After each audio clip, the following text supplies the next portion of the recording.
gotta look. Prison wasn't too bad for you, bro. I mean, you on IG. Right. I mean, you eat Popeye. I mean, come, bro. What that prison at? So I went through prison not only as a kingpin but a reality TV star. Yeah, I know. So when I went to the white prison, the CEOs hated on me. Right. Oh, the guy with the white teeth and the guy on TMZ and this and that, and they hate was go get that garbage.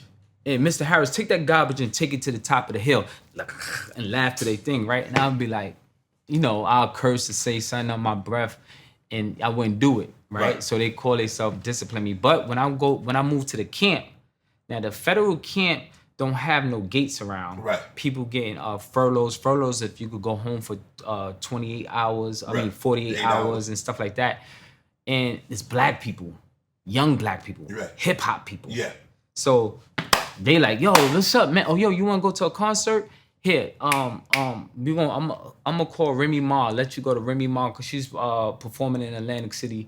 Her and Papoose let one of the CEOs on my unit come to the concert. So he go to the concerts. He'd come back and like go in your locker. It'd be Popeyes, Lobster, all types of stuff. Then it used to be like, here, man, here's your phone. So somebody call you, and I'd be like, yo, listen, stop bringing me the phone in front of everybody.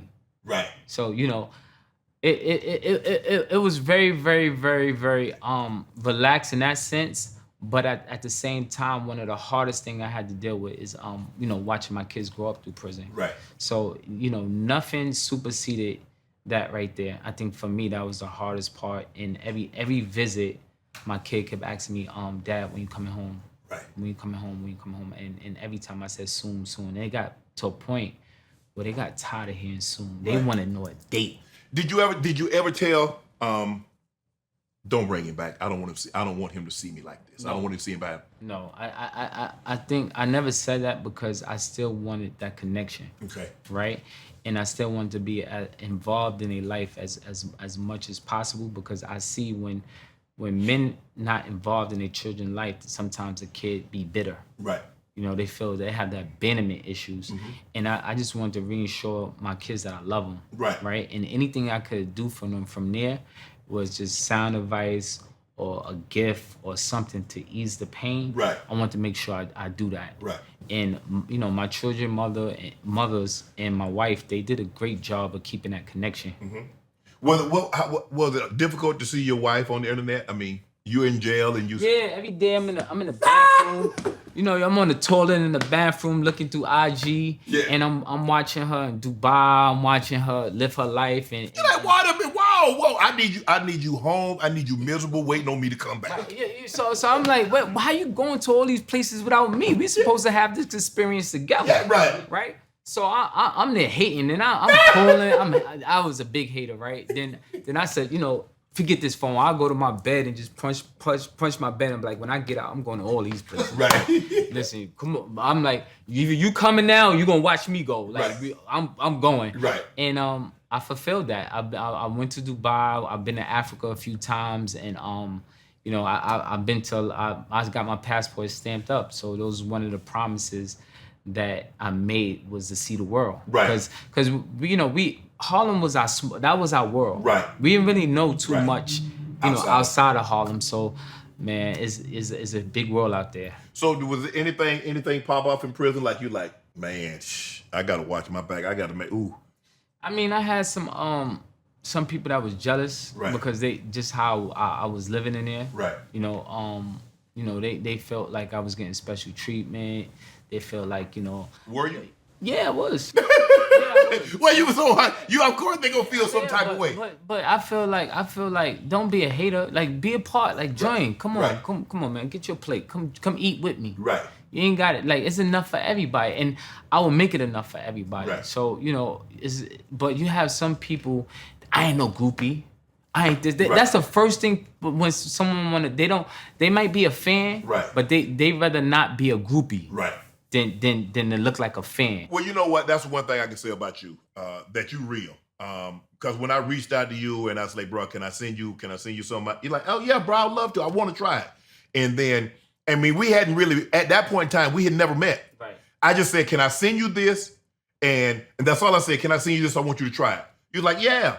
And then next thing I know, you at the mayor's ball and you posted it. Right. I'm like, dude, what? I like. He said, bro. He said, I want to see. I want to see us succeed. Right. And first, I'm a fan. Right. I think you're super dope. I think that sometimes you gotta, not sometimes, all the time, you should be confident in who you are. Right. To be give another man his flowers and tell another man you dope. Right. You what you did and what you accomplished is very inspiring.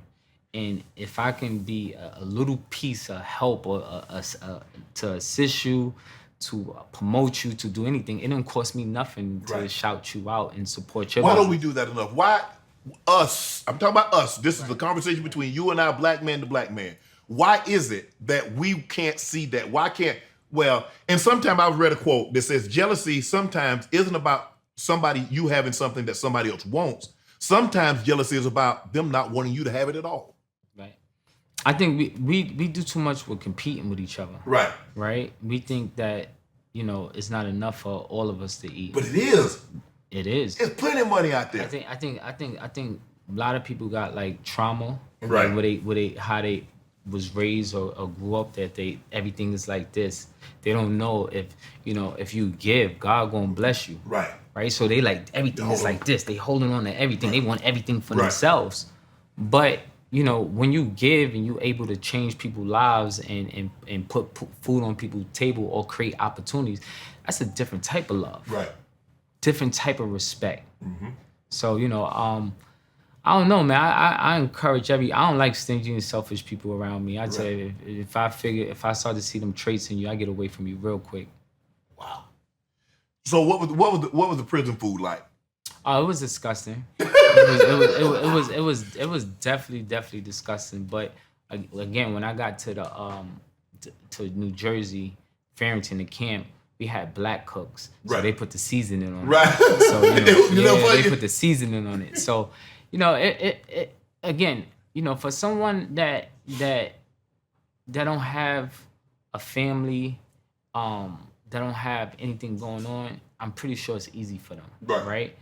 It's a mental thing, right? And then once you get into prison and I started to see a lot of young black brothers in there that lost so many years in prison for the smallest crime you can imagine, and they lost 20 years, right? And I started to see that prison is a business, right? They warehouse people and put people to work to make $5 a month, $10 a month, where now they don't even have enough money to call a family. They don't have enough money for commissary. It costs money to send an email. Right. So when you think about the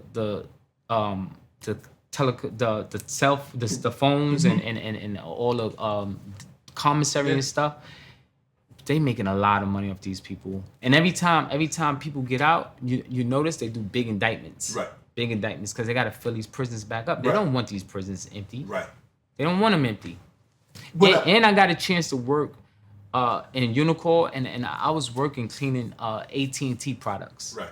Right. And I'm like, Dad, look, AT&T is profiting off of prison. Right. And you think about all the big companies that's profiting off of, but they complain about people going overseas but them slave wages, but we got it right here in this country. Right. And everybody's turning a blind eye. Nobody cares until it hit home. Then once it hit home, then all of a sudden they started to care. But you know what, Mendeecees, what I don't understand is that guys will go to prison and work for $1 an hour or 75 cents or $2 an hour, but say, nah, I don't want no job at McDonald's making $15 an hour. Right. And you be free.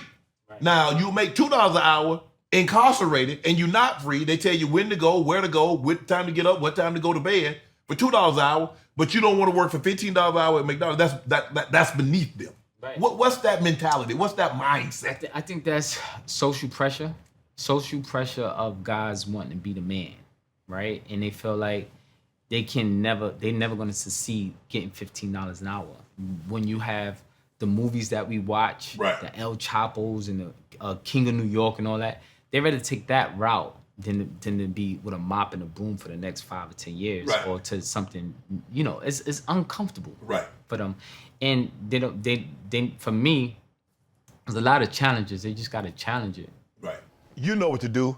Hit the subscribe button and become an official member of Club Shay Shay. where we do something before two something.